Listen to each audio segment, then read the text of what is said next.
Gans is on the prison work crew. While working, he keeps eyeballing the hilltop.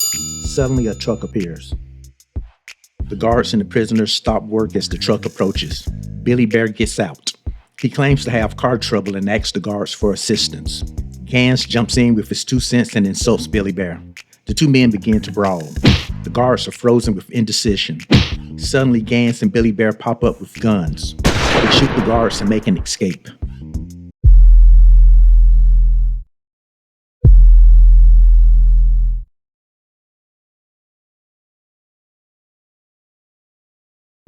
Later, we see Billy Bear on a park bench.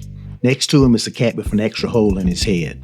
These cats ain't wasting no time running up the body count total. Also, they're not wasting time on placing orders for some commercial ass. Commercial ass. We drop in on a cat named Luther walking along with his lady Rosie. Caught up in their argument, the couple gets snatched up by Gans and Billy Bear. Luther and the thugs are not strangers. They ran together in a crew. Gans gets straight to the point. He wants to get his hands on some stolen money that another cat in their crew has stashed away. Luther knows where the money is, but the location is inaccessible for a couple of days. Gans tells Luther that he's gonna keep his lady as collateral until he gets the money. What? Get to work, Luther. Jack is police. He wakes up to the sweet sounds of nagging from his old lady. He takes the edge off with a dose of alcohol. Cat drinks the whole damn movie, from opening credits to closing credits. He's a functioning alcoholic. Jack rolls up on his fellow cops, Al and Vincent. They're responding to a report of some stolen credit cards being used by rooms to host some commercial ads. Jack offers to back them up, but they tell him to hang back. They give off the impression that Jack is a wild card. Al and Vincent head upstairs. Gans is in the room chilling. The working girl is in the bathroom yapping. She's making sure that she squeezed every drop out of him, talking about money. Jack is downstairs, itching to get in on the action upstairs. Meanwhile, Al and Vincent approach Gans' room. They knock on the door. Gans grabs the whore. He tells her to play it cool, stall the cops. Al is growing impatient. Gans goes over to the adjacent room to alert Billy Bear. The thugs grab Rosie. Time to roll out. Gans exits Billy's room as the cops are still standing at his door. The cops are unaware that Gans has them in his crosshairs. Gans begins to shoot. He hits and kills Vincent. Al returns fire. Downstairs, Jack hears the gunshots and races upstairs. Billy joins Gans in the gun battle. It's too much firepower for Al. Al goes down and the thugs head for the elevator. Jack makes it upstairs. Al tells him that the perps are headed down. During the ruckus, the receptionist is trying to get through to 911. The thugs exit the elevator. Gans puts an end to the receptionist's call for help. Here's the spoiler. The receptionist is the only person in the movie that Gans did not shoot on sight. Jack makes it downstairs. Gans grabs the receptionist as a hostage. The guns are drawn. It's a standoff. Gans orders Jack to toss his weapon, or else the receptionist gets it in the head. Then, a wounded but still alive Al stumbles down the stairs. Al tells Jack not to hand over his gun. In order to protect the receptionist and his fellow cop, Jack lowers and tosses his weapon. Gans orders Billy to bring around the ride for their getaway. Billy pulls up to the entrance. Gans can't pass up the opportunity to increase the body count. A shooter's gonna shoot. He fires off on the two cops. Jack manages to survive, but Al is killed. Jack makes it back to the station. The cops are buzzing around him. Jack begins to receive intel on Gans. Then he gets information about the dead man found on the park bench. Turns out that the bullet in his head came from Gans' gun. Jack matches the photo of that dead guy with a photo of a man linked to Gans' old crew. Jack needs to get information on how Gans moves ASAP. One of the men on the criminal organization chart is currently locked up in the area. Jack goes to speak to that prisoner, Reggie Hammond. As he approaches Reggie's cell, he can hear Reggie belting out an over-the-top rendition of Roxanne. Jack meets Reggie. The meeting is antagonistic. Jack confronts Reggie with the photo of Bullet Head. Reggie cops the Bullet Head being an old friend, but Reggie ain't cool with giving up any information. He ain't down with talking to the police. Plus, he's 6 months away from getting released. He don't want to mess that up. Getting nowhere, Jack uses some reverse psychology on Reggie. He infers that Reggie was too small time to have information on a major league thug like Gans. Reggie clues Jack in that Gans is going to be locked up for a while. Jack clues Reggie in that Gans broke out of custody and is running wild in them streets. Given this new bit of news, Reggie is suddenly all about helping Jack out. Jack requests that the warden let Reggie out to help him find Gans. The warden agrees to look the other way. He releases Reggie to Jack for 48 hours only. Reggie is released. Jack cracks on Reggie's suit. When Reggie comes back at him, Jack goes ape. He raises his voice, pounds his chest, and throws feces against the wall. I'm exaggerating slightly. Now it's Reggie that's having second thoughts about this. Jack is an upright walking caveman with a badge. He's one of the many bad apples. He grips Reggie behind his neck and marches him out of the prison. They get into Jack's car. Jack asks Reggie what's step one to finding Gans. Reggie tells Jack about Luther, the same cat who got his woman kidnapped by Gans earlier. Reggie and Jack drive to Luther's apartment. Reggie is already testing his boundaries. He asks Jack to let him hold some heat. Not amused, Jack handcuffs Reggie to the steering wheel. Jack makes his approach to the apartment building. He enters. Luther appears behind Jack and takes a shot at him. Luther makes an escape. As he runs down the street, he's headed towards Jack's car. Reggie throws the car door open, causing Luther to flip and crash to the ground. Reggie picks up Luther's gun and begins to talk his shit. Jack exits the building and sees Reggie holding a gun. Jack is seconds away from smoking Reggie right there. Jack interrogates Luther. When Luther shows disrespect, Jack hit him up with a dose of that police brutality. Reggie is enjoying the up-close display of violence. For once, it ain't a brother on the other end of it. Luther keeps his mouth shut. Jack takes a dig at Reggie for coming up empty. Oh yeah, he called Reggie watermelon in the process. Jack brings Luther into the station to be booked. While Jack is distracted, Reggie spots some hoe, prostitute. Reggie spots some sex workers being booked. A running subplot of the movie is Reggie trying to get some ass while he's out. Before Reggie can make any progress, Jack cockblocks him.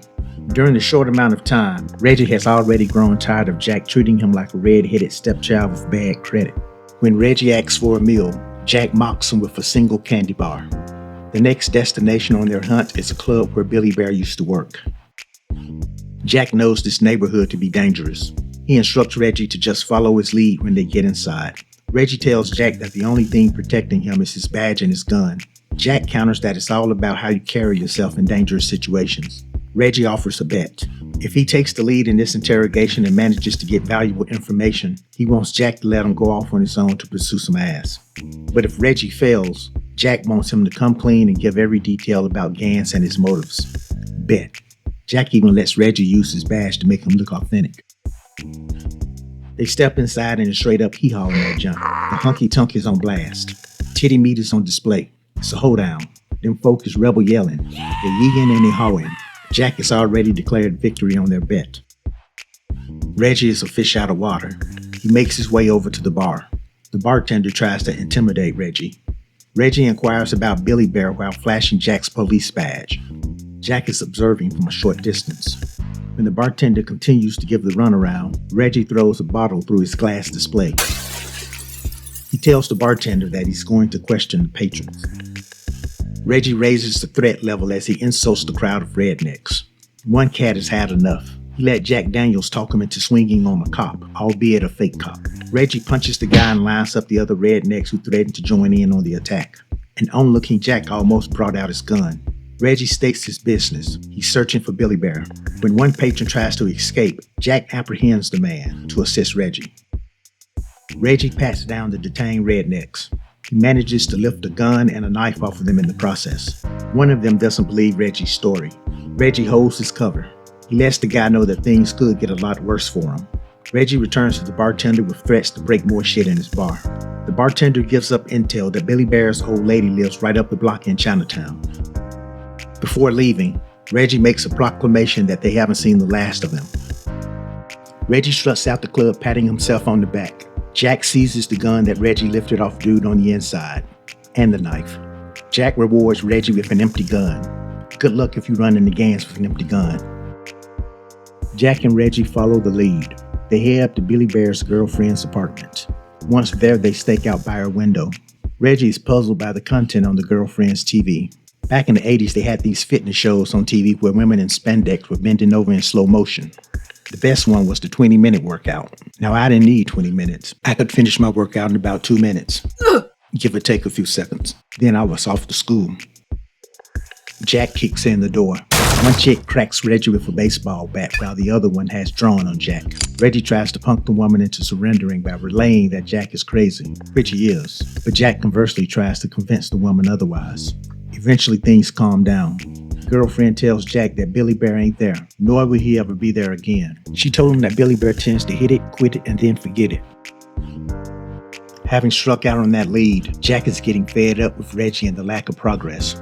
Not to mention those 48 hours of access to Reggie is running out. Jack's intuition tells him that Reggie has been giving him the runaround. Jack is going to beat the information out of Reggie. Reggie warns him that if he tries to bring the pain, expect to get something coming back his way. After emptying his pockets, Jack sucker punches Reggie to start things off. And yeah, he called him the old N-word too, like it was a battle cry. What followed next was your basic back and forth fist fight. If you pay close enough attention, you can easily spot the stuntman. Before too long, you hear the police sirens. The arrival of the police pauses the fight. After Jack settles things with the police, he threatens Reggie with a part 2 of their fight if he doesn't come clean. Reggie finally tells his story. Seems he's got $500,000 stored away. Money that he, Gans, and their crew stole from a dealer. After the job, Gans turned around and ratted Reggie out, landing him in prison. When Jack demands that Reggie tell him where the money is, Reggie gives up the location. Everything is out on the table now. Reggie has a reasonable assumption that Jack is a crooked cop, so he asks Jack how much of a cut of the money does he want. Jack doesn't believe that Reggie deserves any of the money. This leaves Reggie in an ass-out state. He just gave up the booty, with no assurances that Jack won't take it all. They drive over to the garage where Reggie stored the money. The plan is to lay low until Gans comes for the money. Jack is kind of pissed off now. Reggie could have took him here from the jump. Instead, they spent the past few hours going through a bunch of shit. Reggie tells Jack to enjoy his stakeout while he gets some sleep. Jack is not happy. Morning comes, and along with it, here comes Luther. The pair put eyes on Luther as he enters the garage. Luther presents the old claim ticket for Reggie's car. Luther gets the keys and takes the car. He drives away and Jack follows. Luther pulls over and pops the trunk. Inside is the briefcase containing the money. Jack and Reggie hop out the car and follow Luther. He leads them into the subway. There, Luther stands around looking from left to right. Jack and Reggie spot up. Gans makes his way into the subway. Jack spots Gans. Gans spots Luther. Luther spots Jack. Everybody spots everybody. Gans flashes the heat. A cop spots the heat too, but the cop didn't spot Billy Bear.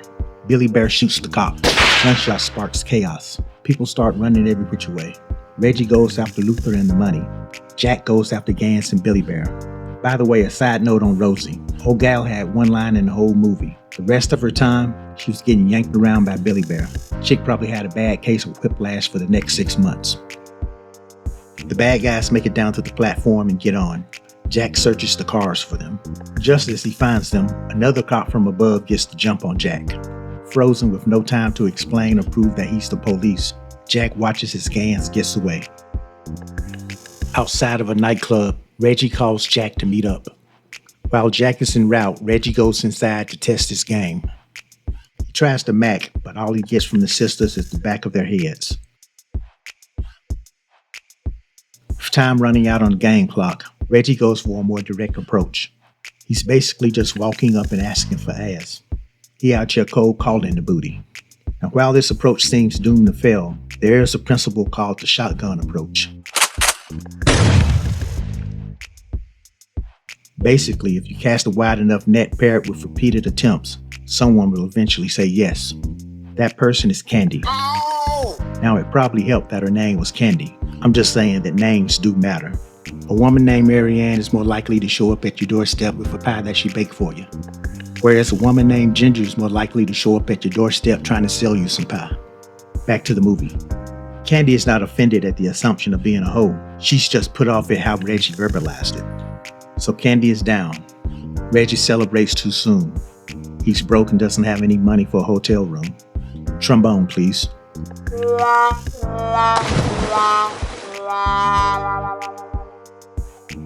Jack arrives. He ain't got no time for whole introductions. The two men exchanged updates. Gans and Billy Bear got away from Jack. However, Reggie did not lose Luther and the money. Luther is currently laid up in the motel across the street. Luther's actions points towards him making another attempt to exchange the money for his girlfriend the next morning. When Jack asks Reggie why he didn't just take the money from Luther and try to make an escape, Reggie responds that he wants to take down Gans just as much as Jack does. Reggie reveals to Jack that he's managed to get a gun. Jack ain't even tripping about it. Next, Jack tries to clean up the racist breadcrumbs that he's dropped during the entirety of the movie. He half-ass apologizes for it. Reggie half-ass accepts the apology. Reggie points out to Jack that he's got a skeezer on the hook, but he doesn't have any money for a room. Jack pulls out some balled up, wrinkled, leftover strip club money out of his pocket. Good looking out, cop. Here's a tip. If you're only paying $20 for a motel room, it means that they likely have cameras set up in there filming you having sex. Then they're gonna sell the videos overseas or on the dark web or something. I mean, they gotta make their money back on them cheap room rates somehow. Candy done moved on to the next cat. Reggie approaches them and risks getting chin checked. Desperation can make a man do some strange things. Reggie and Candy leave the club headed over to the motel. Reggie spots Luther leaving the same hotel carrying the briefcase of money. Well, duty comes before booty. Reggie heads back into the club to tell Jack that Luther is on the move. Luther gets onto a city bus. Billy Bear is at the wheel. In the back of the bus is Gans and Rosie. Luther tries to get the girl before handing over the money. Gans has Luther show him the money. When Luther made the slightest provocation towards Gans, Gans got mad and shot that fool. Another tip, never give a maniac a reason, any reason, to squeeze on you. They ask you what time it is, just say whatever time you think it is, boss. Luther, he dead. Suddenly, Jack and Reggie appear aside the bus. They begin a bump me, bump you car versus bus chase. A bus got more bounce to the ounce than a car, and eventually Jack gets ran off the road into a storefront. Jack gets chewed out by his boss. Jack does make an effort to defend Reggie though, but the 48 hours is almost up. Time to take Reggie back to prison. However, along the way, he's going to treat Reggie to a beer. At the bar, Jack calls in to see if there's been any news on Gans and Billy Bear. Nothing much, other than them dumping the bus over in Chinatown. Reggie laments that they were unsuccessful in catching Gans. He suggests to Jack that he go patch things up with his old lady. This sparks an idea in Jack's little brain. Since the bus was dumped in Chinatown, maybe Billy Bear returned to his girlfriend and patched things up. Reggie doubts it. But shit, he ain't got nothing else to do but go back to prison and butcher some more police songs. The guys arrive in Chinatown and sit on the girlfriend's apartment. They spot her returning and then bum rush her when she opens the entrance. Jack lets her know that this is serious business. She gives up the location of the bad guys. Jack walks her into the dark apartment. Reggie finds Billy Bear sitting on the bed. Even though Reggie has his gun drawn, Billy ain't fazed. He's ready to take his chances. The don't bring a knife to a gunfight theory was tested. It was proven to hold weight. Reggie shoots Billy. Billy, he dead. Gans hears the gunshots. To him, that means that the party done started. Jack and Gans exchange shots. Gans escapes out the window. Jack and Reggie are in pursuit. Gans runs down an alley. Reggie follows. Jack is not too far behind. Jack's a vet at this type of thing. His approach is slower and more guarded. Reggie is more of a rookie at the cop thing. He walks right into a stalking Gans. Reggie finds himself at the end of a gun held by a maniac. Gans calls Jack out. He's captured Reggie. Gans runs down the score. He states that he's got the upper hand. Reggie does that brave soldier thing that he's probably learned watching movies. Don't worry about me. Take a shot at the bad guy. Jack walks closer and closer. Gans is banking that Jack will punk out and hand over his weapon, just like last time.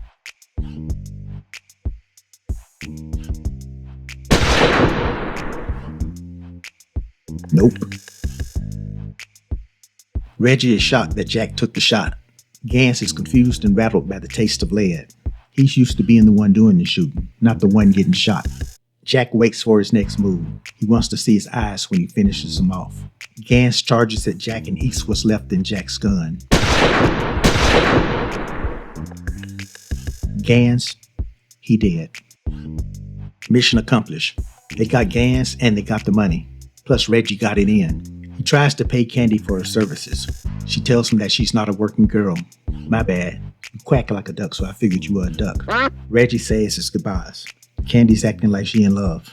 Jack awakes outside. Reggie walks over like he done broke some type of world record or something. Jack addresses the elephant in the room, the money. Jack tells Reggie that he's not going to take this money, nor is he going to turn it in. He's going to store it in the back of Reggie's trunk. It'll be there for him when he gets out of prison. Reggie is puzzled by Jack's change of heart. Jack concedes to accepting a small loan from Reggie when he gets out. Before they leave, Jack warns Reggie that if he pulls some slick shit after he gets out of prison, he will not hesitate to bust him.